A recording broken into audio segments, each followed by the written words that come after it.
এবং বাংলাদেশকে এগিয়ে নেওয়ার জন্য বিএনপির বিকল্প কোনো রাজনৈতিক দল এই মুহূর্তে নাই।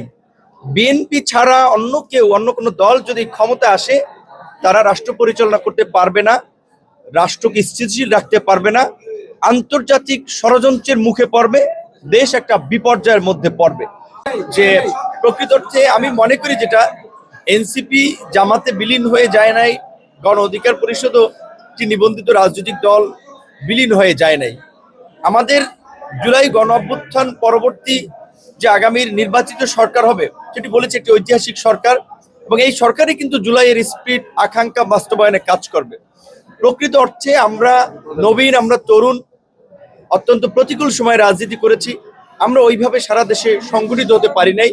এনসিপি তো আমাদের চেয়েও জুনিয়র, তারা ওইভাবে গুছাতে পারে নাই। বিএনপির মতো দল 17 বছর কিন্তু ক্ষমতার বাইরে থেকেছে, ফেসিবাদের বিরুদ্ধে লড়াই করে 17 বছর পরে ক্ষমতায় এসেছে। কাজে রাজনীতিতে সফল হওয়ার জন্য ক্ষমতায় যাওয়ার শর্টকাট কোনো রাস্তা নাই। আমরা নিজেদেরকে ভবিষ্যতের জন্য প্রস্তুত করব, এবং আমরা মনে করি যে এই মুহূর্তে বাংলাদেশের স্বাধীনতা, সার্বভৌমত্বকে সুরক্ষিত করা, দেশকে স্থিতিশীল করা, সেই কারণেই আমাদের ধরেন দলীয় কিছু ক্ষতি হয়েছে বা আমরা রাজনীতিতে পিছিয়ে গেছি, ওইটার চেয়েও আমরা জাতীয় স্বার্থকে বিবেচনায়, দেশের স্বাধীনতা, সার্বভৌমত্বকে মাথায় রেখেই আমরা বিএনপির সাথে অ্যালায়েন্স করে বিএনপিকে ক্ষমতায় নিতে নীতিগত সিদ্ধান্ত নিয়েছি এবং আমরা কাজ করব।